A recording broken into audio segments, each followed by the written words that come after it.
갖고 온 거예요? 이거 갖고 온 거예요? 원래 지금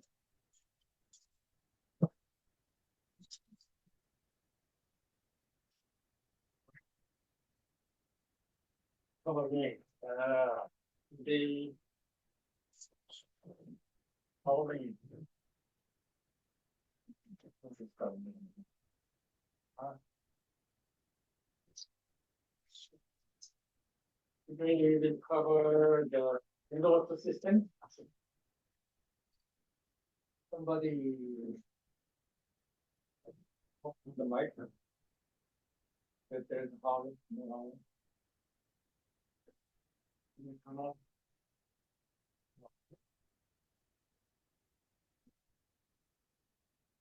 Yeah.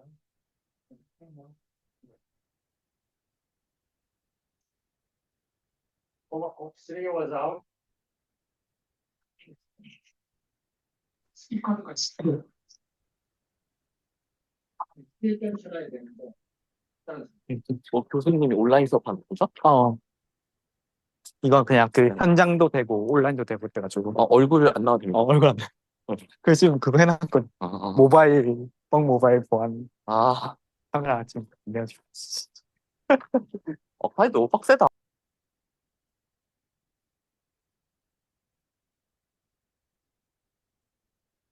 okay. Right. Still howling is coming. But it should come out. Speaker. Right. So and then next week we will have a time.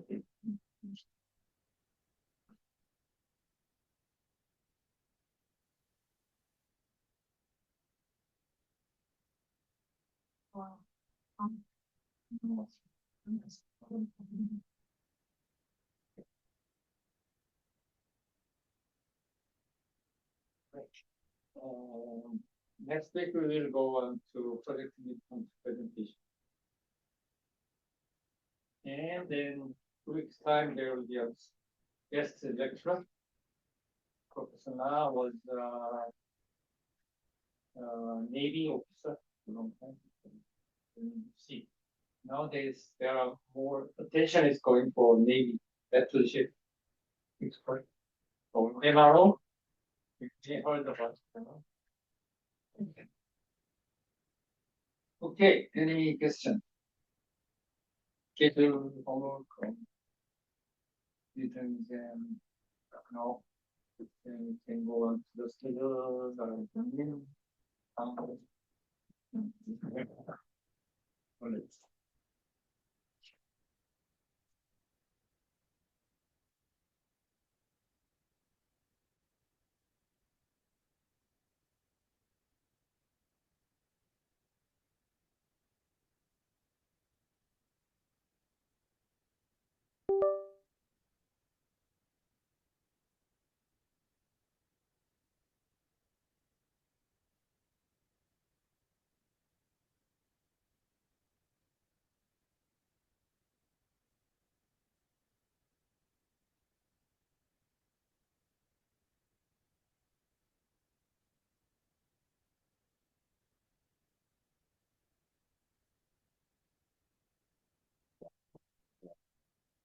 강민정 says lecture say lecture. We want to learn about underworld system. This is the elements of ocean engineering. They will talk about chapter 7, underworld system, and this is contents. Firstly, we are going to talk about real underworld exploration, and then manned underworld systems. Let's start. Underworld exploration. So, underworld exploration started from the 16th century. In 1535, William de Orena developed the first modern diving path. Now, and then 1620, Trevor invented the experimental submarine. And early 1700, Lethbridge invented diving chamber. And 1776, invented the one-man submarine. And 1800, Burton built a hand-powered submarine. You can see the picture. This is the diving bed identified with William D. Orena, the first underwater exploration event. And it's the water submarine. And you can see this interesting picture. This is Lethbridge diving chamber. This water chamber linked with a chain, and the diver can put their arm through these ports and can walk in the sea. And this is technical summary. So next slide. I think I had invented automatic torpedo. Torpedo means the underwater mine of in the water. It is okay. 1906, the first undersea boat U1 was built by Germany. And from 1915 to 1945, the period of World Wars I and II, in this season, a major advance in undersea technology is developed. In 1934, Otis Barton designed the Bessie Spear. Okay. And in 1942,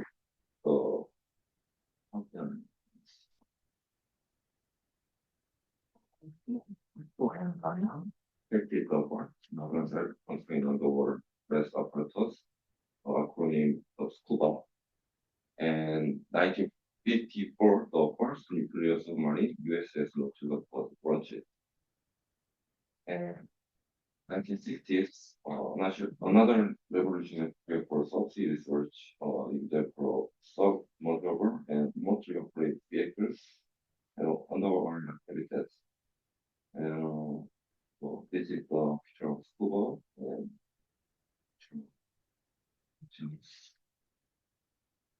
it's the picture of one this and this picture, I think, the way remotely operated vehicles. I think this ROV that clean up the underwater bottom of the underwater, and it seems like went down torpedo. It's like 1970s, moon-spread diving system, including the gym suit, were developed. And 1980s, developed for the untethered vehicles or autonomous underwater vehicles, AUVs. And untethered means not tied with chain or rope. So, in 1990, first commercial AUV built this picture of using was lead and the first generation of the world glider were developed. So this is the end. This is the end of the history of undersea exploration. And next content, the ban on the systems. And the ban system can be divided two conditions or two pressure conditions. Atmosphere pressure and ambient pressure. Atmosphere pressure means only the air pressure outside the ground, like we are in ground, so 1 atm. And ambient pressure means the combination of the atmosphere pressure and the water pressure. So when you go deeper and ambient pressure increases. So submarine, submersible, this is pure atmospheric goods under habitats are in atmospheric pressure, and scuba traditional diving climate compression reactor in ambient pressure. This part is about the long volumes and capacities. I think is not much important, so I'll skip this. This is up to you. And so this chart is about the depth of diving and about its comments. So matrix. It is for diving limits for under 12 years and bigger. Even 80 meters. Well, I think this is for intermediate and 80 meters. I think this is professional dive for professional divers or depth. And 155 meters. Or 155 meters. This is the record depth for scuba dive on compressed air. And 330 meters is the deepest dive on scuba. This is the world record. And 610 meters. This is the Navy diver and atmospheric diving system. And you can see the 701 meters. Saturation diving record. This is the deepest depth of diving, and you can see the word saturation. This is not same with normal diving. Normal diving is the compressed air when the diver rests. The saturation diving, in saturation diving, diver use a lot of helium for resting to adopt for high pressure condition. So the diver can go deep than normal. Let's talk about diving harder. There are three main respiratory problems. Carbon dioxide excess, oxygen shortage, and oxygen poisoning. Carbon dioxide excess because discomfort, dizziness, stupor, unconsciousness, and oxygen shortage. This cause same with carbon dioxide exists, unconsciousness or disease, and the brain will be damaged if oxygen is completely cut off in 3 to 5 minutes. Very dangerous. Oxygen poisoning. This may cause sudden conversion and unconsciousness, pressing 100 oxygen under high pressure. This slide for diver pressing. There are kind of pressing equipment. First, demand regulator type, closed circuit type, semi-closed type, open circuit type.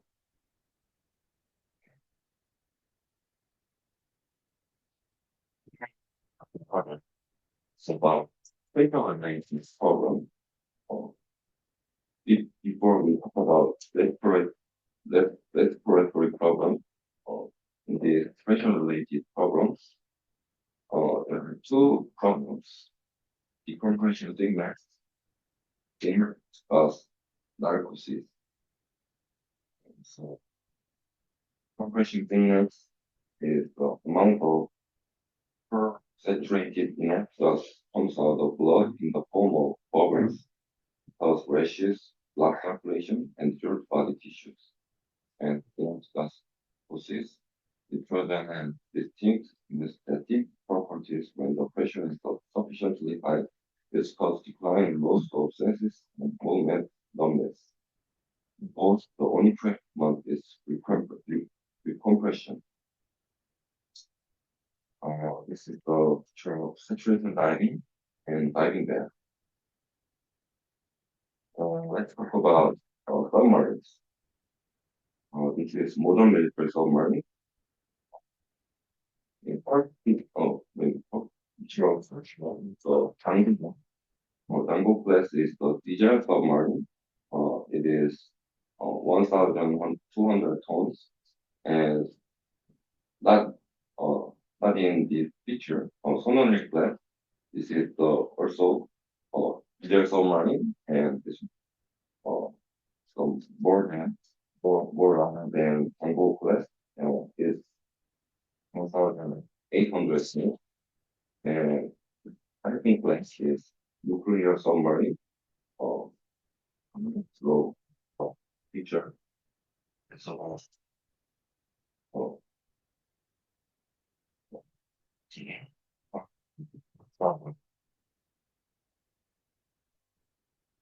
two kind of submarines, diesel, nuclear.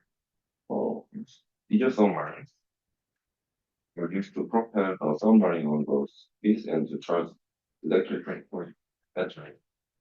Typically use the diesel engine and diesel generation. So batteries are used to propel the submarine in the submerged. And then nuclear submarines. The submarine can dive more than 1,500 feet and travel over 60,000 volts per mile before it docking into nuclear power supplies. So it is then diesel submarine. So I see the video.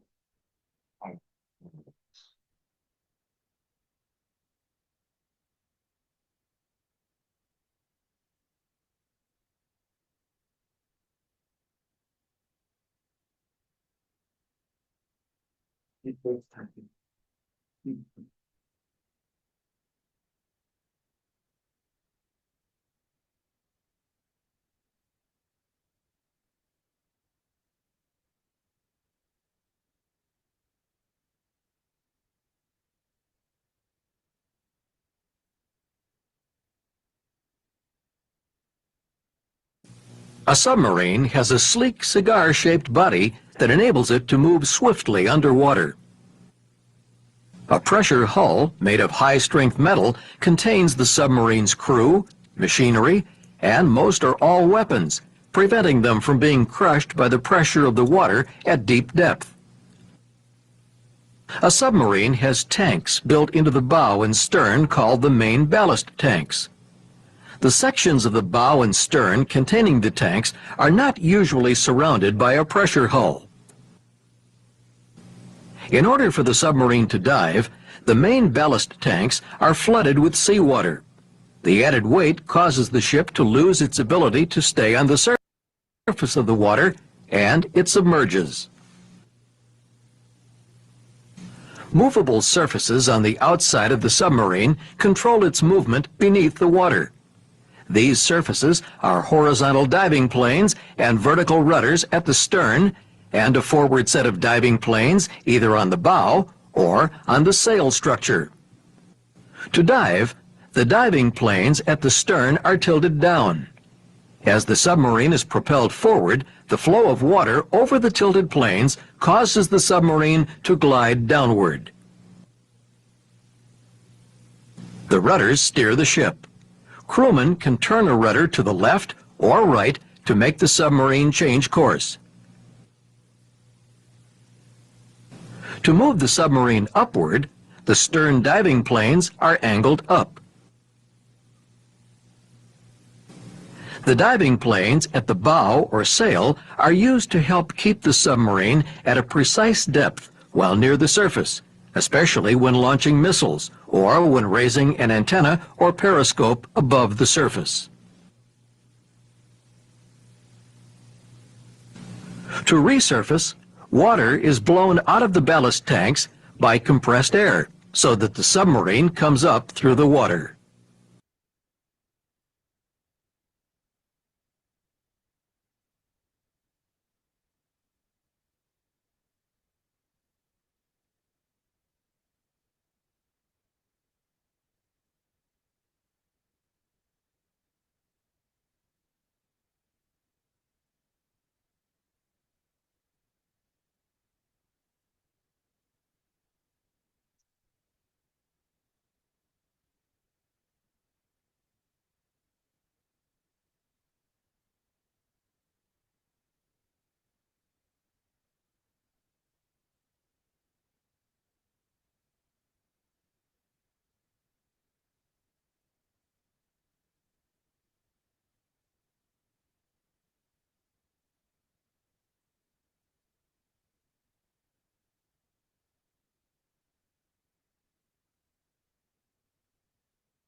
And see how submarine works.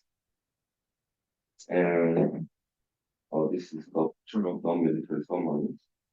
So nowadays, submarines can use for from scientific research or tourism, not only in military. So some models, some models is uh, commercial for non-military submarine with a limited service range and is typically transported which area the operation by a surface vessel or guard submarine. So some of the border is different, different. Winner. Simply, it's look like some small submarine in Korea under 300 tons submarine for the submersible. So submersible can be used to research on sea. It's this picture.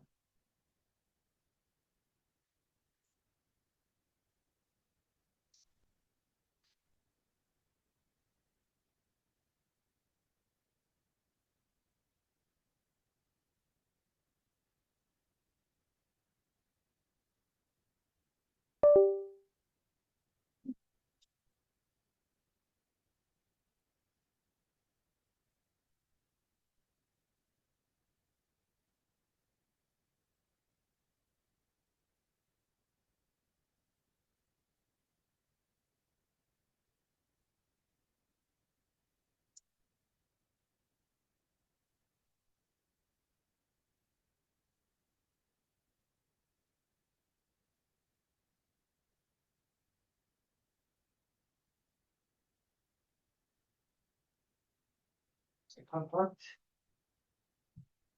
The system.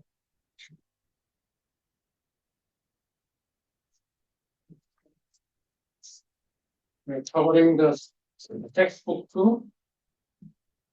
And chapter 7. The system.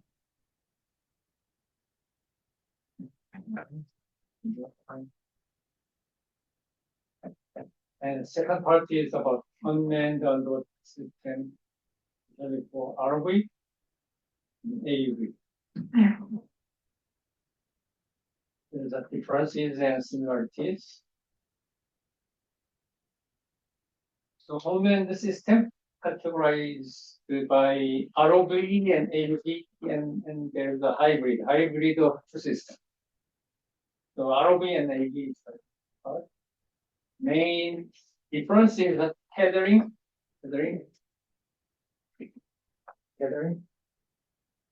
Untethered. Tethering means the cable between the ROV and the mothership, so that the cable provides energy, electricity, and also communication. So that you can say ROV can be remotely operated also sometimes. The main difference is AUV has battery powered one, and also the cordless communication.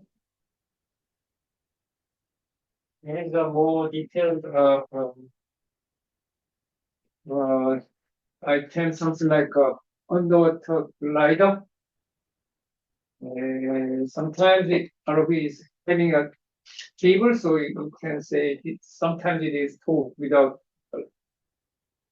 And bottom crawling is running or working. So autonomous level can be there can be more details, more layers than before. But here they are saying the remote control. So the human operator is in the mothership on surface, and teleoperation. Oh, there is a feedback control between or without feedback or with feedback. There's differences between remote control and teleoperation. And semi-autonomous is saying there is a human robot interaction, but semi means the system also have some kind of intelligence, low level intelligence. So very small portion of work can be done automatically. And full autonomous is a mission is given, so that without human intervention, they can work alone. So that is letters. Because of the unmanned files developing fast nowadays, there have been more detailed layers than 4 layers. And autonomy, there's a first generation saying teleoperation, centralized control, and second generation saying intervention, cable, task-based control, and agent system. In third generation, there's a full autonomy, high-level control. We just see that full automated mission planning. Say, task and mission is a little bit different. Right? The mission is a little bit bigger scale of requirements. And swarming, operation, distributed control. There is a difference in. So, what kind of missions? There is an industrial mission, science mission, and military mission. Depending on this mission, it has a different shape and functions and size and different. Usually, industrial mission is for generally in shallow water. When they need a big power, that it cannot be done by the battery. So usually ROV is more used for industry. Shallow, okay, cabling, and big power, you need the power cable from the mothership, not from the science mission. It is for deep water. So they don't need to be a big. They want to be a scientific investigation in deep water. So it should be a high pressure vessel because of deep water, and also there cannot be operated using cables. So it should be autonomous or battery powered or not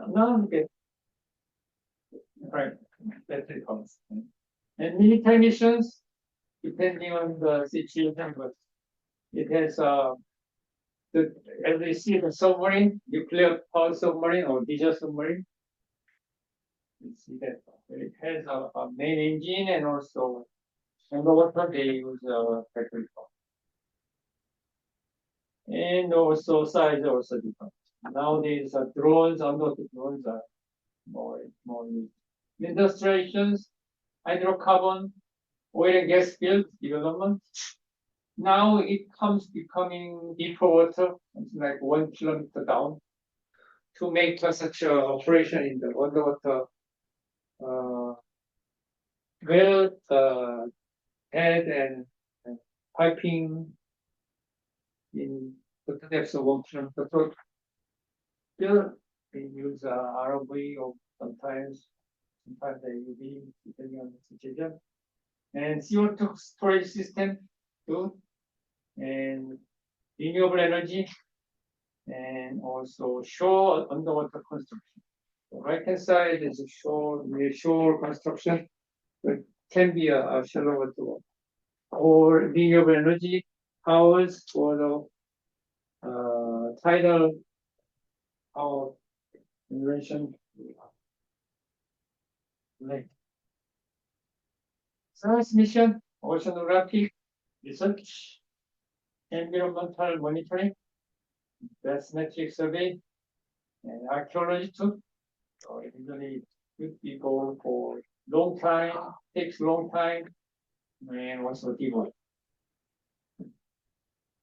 Military missions, intelligence, surveillance, and reconnaissance, anti-submarine, minefield. So you need to very different operations and functions, mission.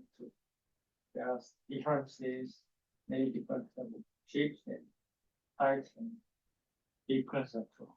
So you see this, there is a small torpedo like movement. Maybe can see. No, it's not. It's like a drone. Probably examples from USA. Uzor and Bari. Uzor is in east side of the United States, near Atlantic Ocean, and Bari is west side of US. Pacific Ocean. There are two main big oceanographic research centers. So,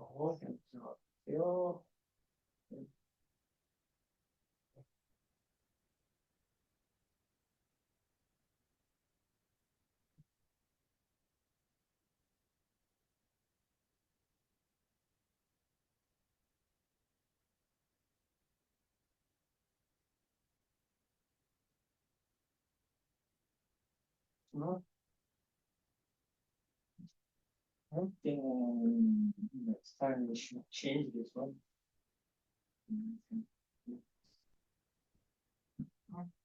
And ROV again. The previous one is from USA. one from east side, one from west side of USA, two main oceanographic research center there. And it is from Korea.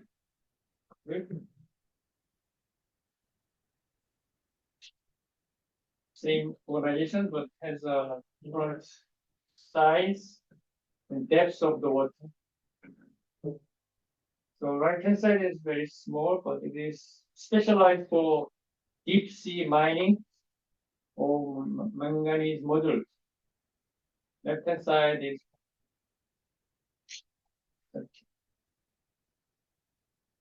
and then AUV, there is also a video.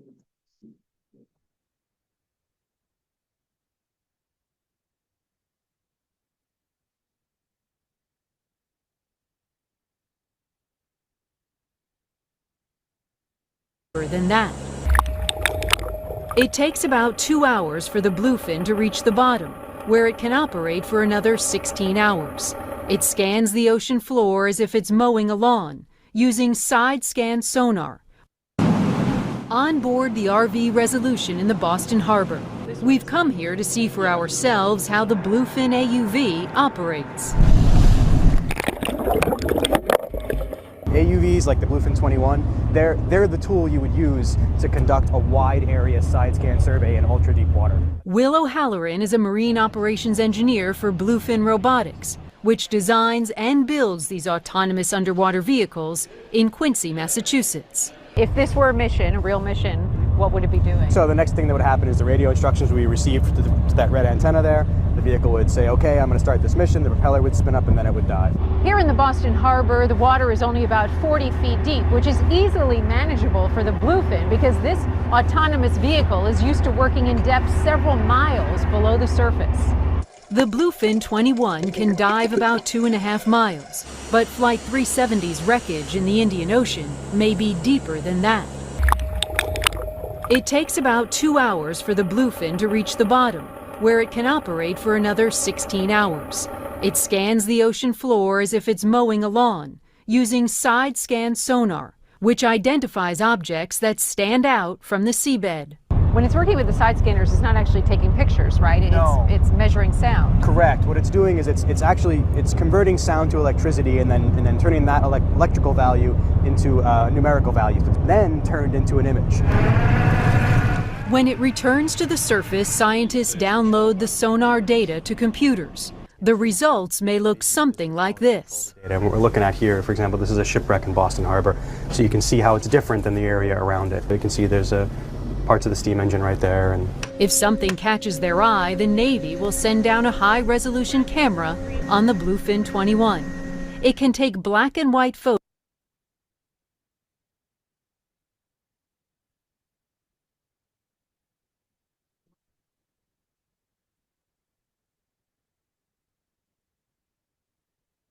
Movie.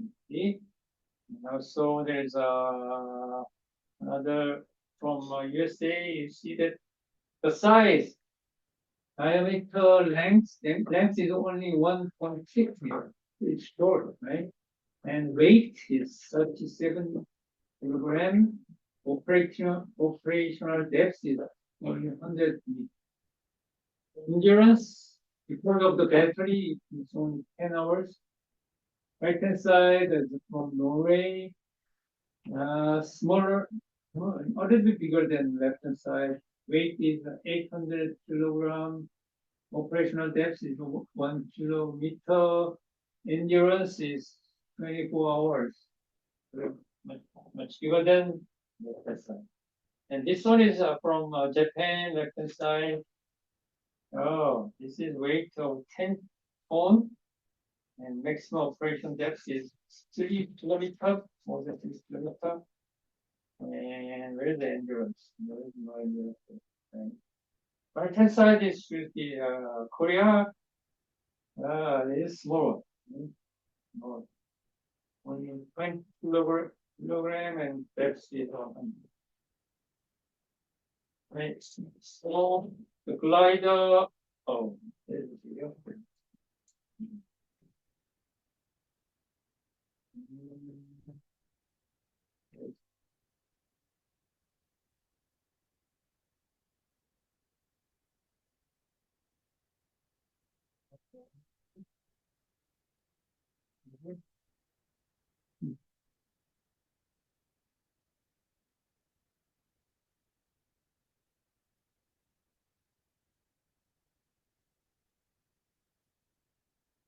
Navigation and flotation mechanisms have been checked.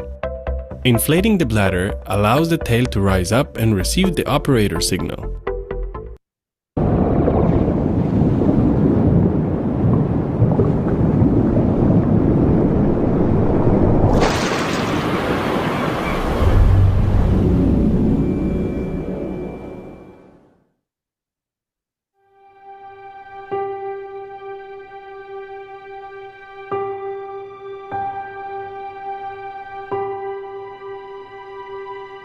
Submarine gliders make it possible to collect physiochemical data such as temperature, salinity, and oxygen levels from the sea in an autonomous and continuous way at a high spatial resolution.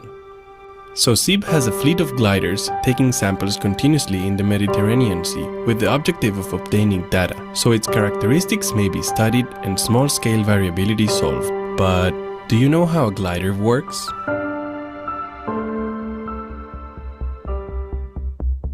The glider is ready to start the mission. The sensors and the navigation and flotation mechanisms have been checked. Inflating the bladder allows the tail to rise up and receive the operator signal. The commands which initiate the mission can be received either locally from a vessel or remotely via satellite. The computer, located in the navigation bay, calculates the course to start the mission. At the same time, the scientific bay receives the configuration signal and prepares the specific sensors for sampling.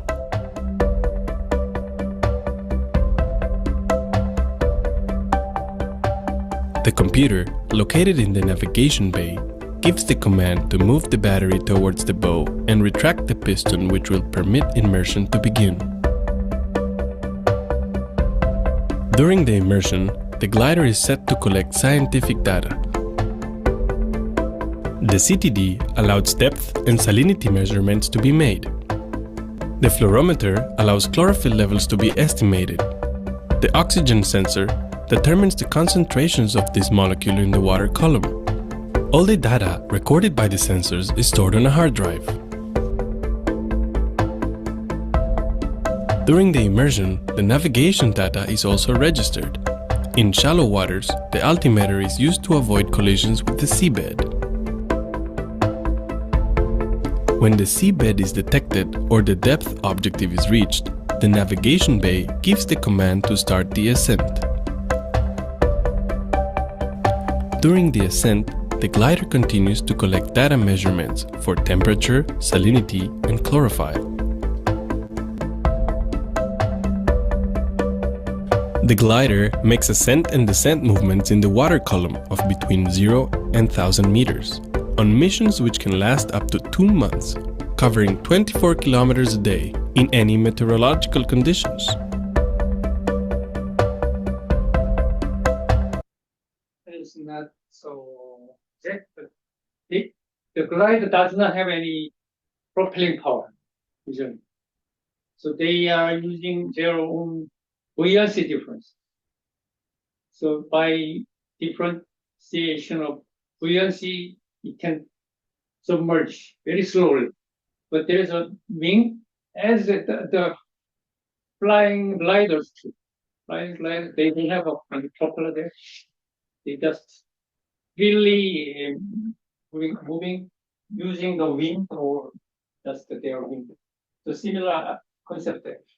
Because of that kind of no power, no power, there is power, but power for propelling, it can stay long time. Long range and long time. Slow, long range. So usually they may not do in this stiff way. Maybe very slow, like a glider in the air. Very low, small angle of submergence, so that they can say many kilometers until down. Right.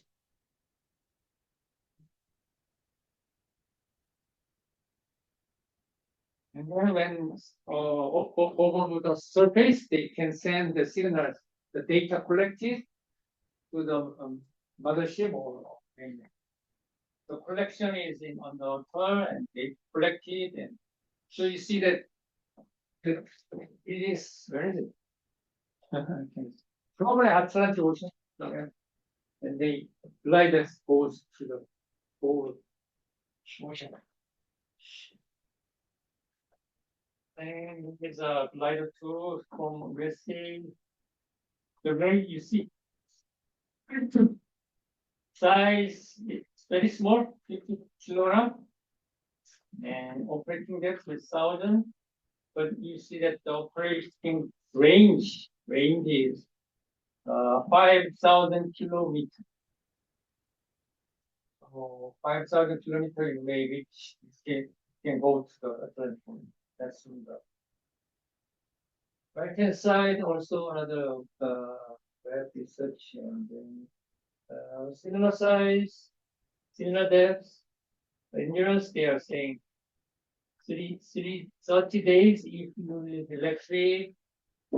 If you use the thermal energy, then it can stay years. And here is the AUB, semi-AUB. Korea Daewoo is a company, and then from this one is from Hawaii, obviously. Semi-autonomous. Good. Oh, that's it.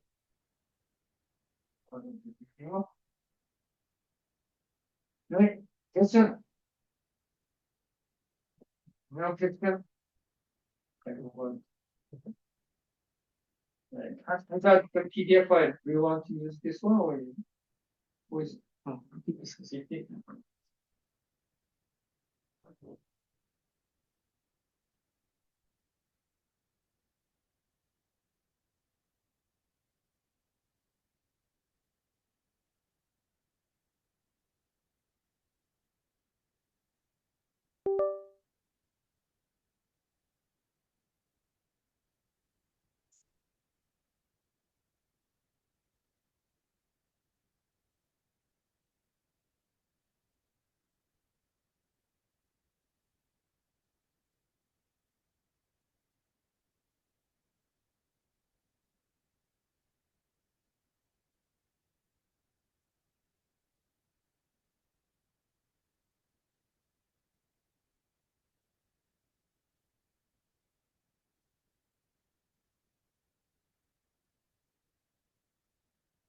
Hey everyone. Thank you for joining today's presentation. My name is Hyung Sung, and today I will be discussing about the diving cultures and their evolution, because I was very interested in the diving skills. I'm excited in the topic. Here's my contents. Before progressing to this, let's first understand the two main types of diving: scuba diving and submersion diving. Scuba diving is mainly for recreational purposes, where divers use portable air tanks to explore underwater for short periods. In contrast, submersion diving is used in professional settings, where divers remain in a pressurized environment for extended periods. This technique is crucial for deep underwater work, such as offshore construction. Diving gears plays a critical role in ensuring safety, visibility, and mobility underwater. Essential equipment includes masks, fins, glasses, and most importantly, harnessing apparatus by director points. Without even divers can safely explore even the most challenging underwater environments. As divers descend, they experience pressure, which can lead to several serious conditions. First, decompression sickness, DCS, commonly known as the bends, occurs when divers descend too quickly, causing nitrogen bubbles to form in the blood. Second, in gas narcosis happens at high pressure, or nitrogen acts as an anesthetic, impairing senses and motor skills. Lastly, high pressure nervous syndrome, HPNS, is a neurological disorder that affects divers below 150 meters using helium-based gas mixtures, leading to tremors and cognitive impairments. These conditions are linked to changes in pressure, which brings us to Henry's law. So, what is Henry's? Henry's law is a law that states the amount of gas dissolved in a liquid is proportional to the pressure of the gas over the liquid. On diver's exam, increased pressure causes more nitrogen to dissolve in their blood.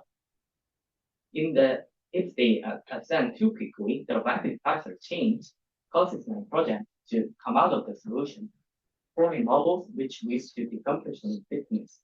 This is why careful management of ascent is so crucial. When it comes to deep sliding, selecting the right gas mixture is crucial for both safety and efficiency. Let's briefly explain nitrogen is widely used and glucose, but can cause nitrogen necrosis for deeper depths, and contributions to decompression thickness limiting its use. So for this, divers use helium, which has fewer narcotic effects and allows for easier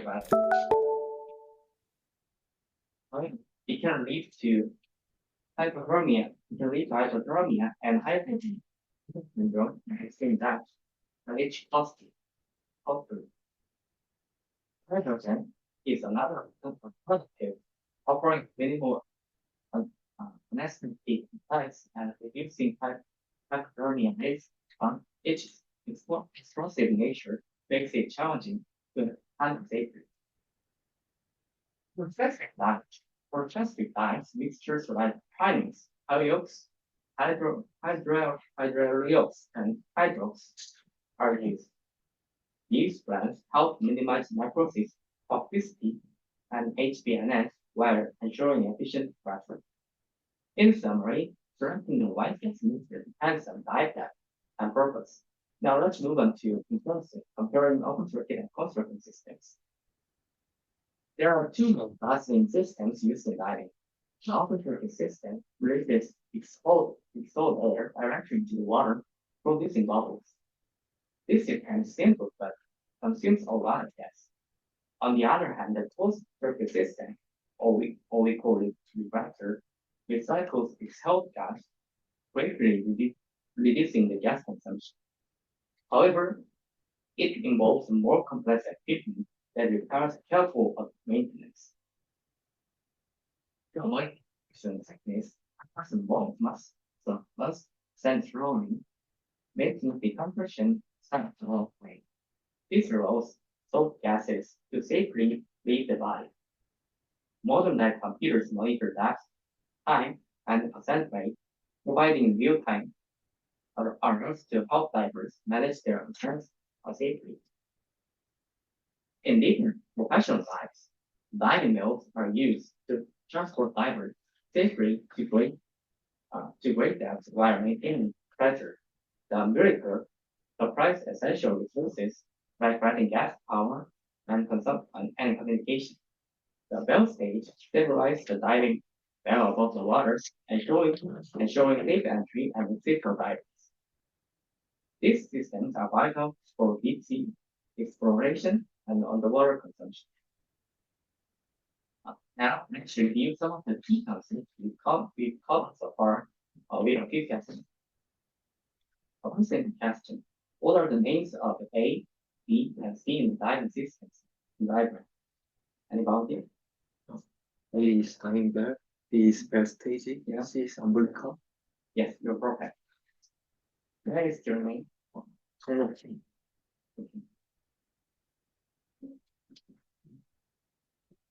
Yes, this answer was perfect.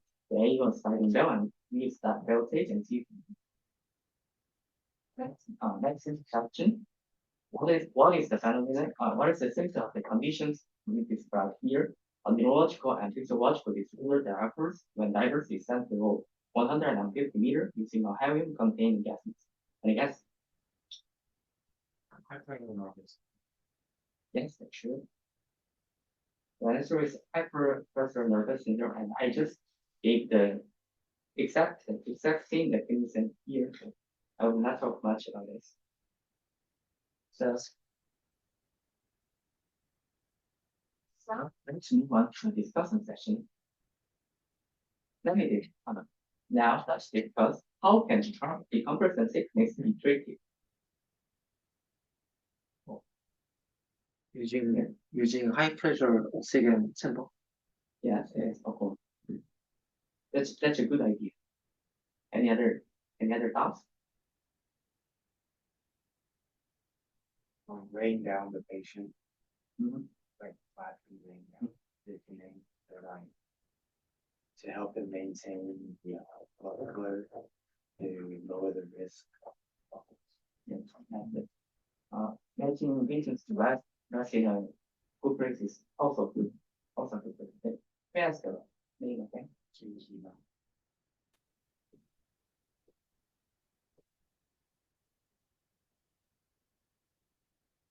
Thank you for sharing your insights. Let me explain some commonly used treatments. First, continuous brain stimulating high concentration oxygen. High concentration oxygen eliminate nitrogen from the blood molecule. Second, using a hyperbaric chamber for decompression increases the surrounding pressure, allowing water to dissolve back into the each. These two factors are already explained by Kim. This is a second discussion question. Let's also consider how water temperature affects the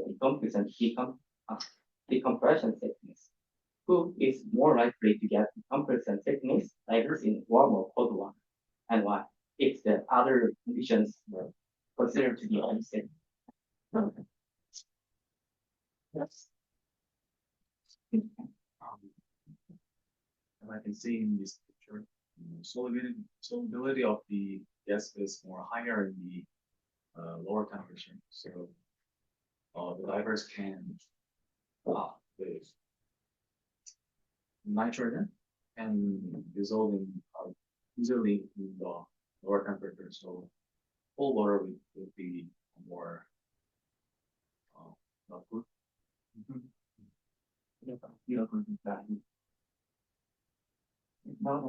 This one is, I'm sure my next time. Yes. My cold water divers of lower temperature increases nitrogen solubility in the blood.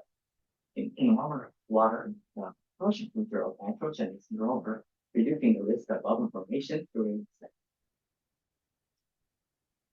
Let's discuss possible pros and cons of open circuit, closed circuit diving systems.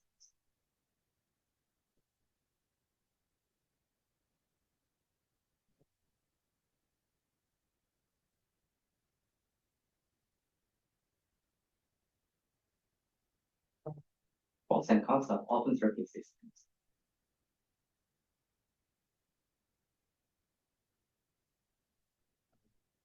Compared to closed circuit diving, I think it's much simpler.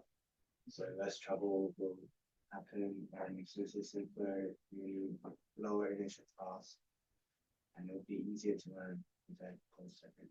Yeah, that's one of the pros.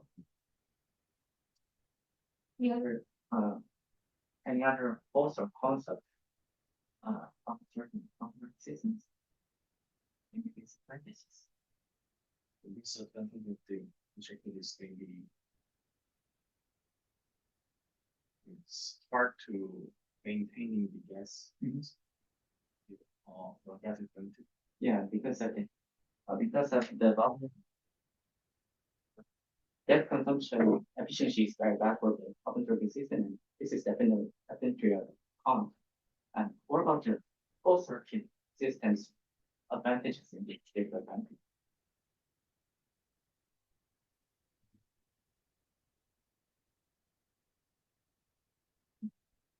consistent ability to recycle air. Yes, not like a example. No, that. The ability to recycle the air, you can dive for a longer time, Mhm. promoting a deeper limit. Yeah. I think. Yeah, definitely. Okay. Thank you for your opinions. Let me share my answers. Open purpose systems simply is to use, making them more cost-effective and ideal for recreational divers. However, they consume a large amount of gas ready shooting times, and additionally bubbles they produce can reduce visibility and potentially disrupt environment. And from the concept system, it is comprehensive, it is efficient, gas using specific system, so divers can have longer and it generates fewer bubbles, so it is good, it is ideal for sales mission and it has better visibility, it has complex and high needs to maintenance and it is not expensive. Provided, can I answer me? Oh, whatever. Like, Okay, here is my final discussion question. What new technologies or techniques be explored to further enhance diversity, safety, and efficiency?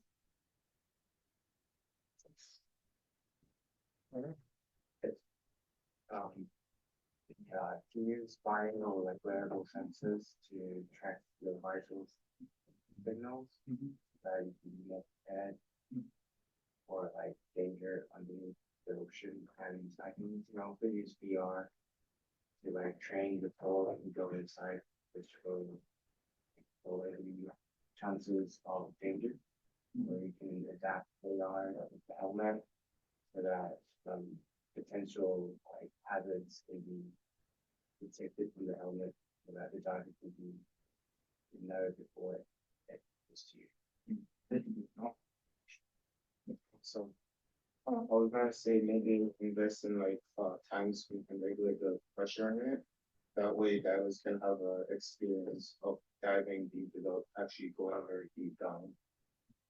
That way they know how to navigate instead of facing it for the first time. Yes, I'm sure. For as he mentioned about the wearable devices because of the narcosis symptoms, right? Because of the narcosis symptoms in the deep water, so the divers if they are in risk, they would probably not know what they are doing, what the things they are suffering. So maybe using wearable devices or AI-based techniques can help them to towards them to notice about their problems and to be make sure to be prepared. Okay. If any other questions? No, any other opinions? Okay, I share my idea. What I thought about this technology that I consider underwater drone providing better mobility and AI-based dive computers and diving suits for integrated wearable devices and so much more techniques can also be considered. Yeah, this is the source of my presentation and thank you for your attention. I'm Chase from the Campus.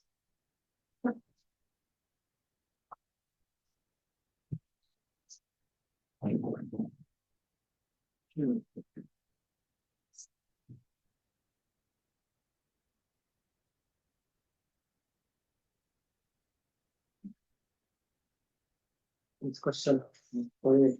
Hi. Okay. So, questions. All right.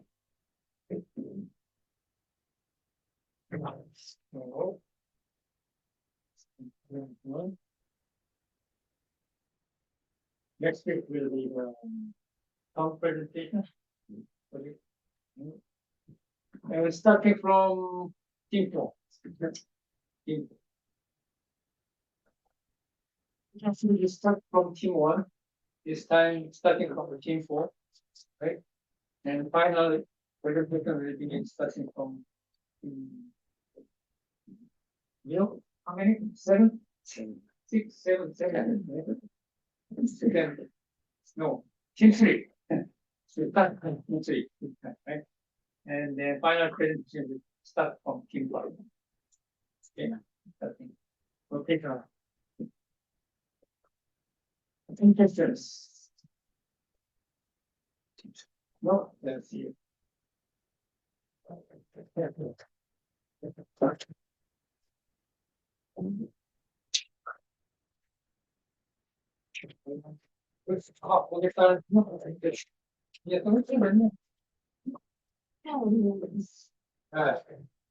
I'm going, you could have the India.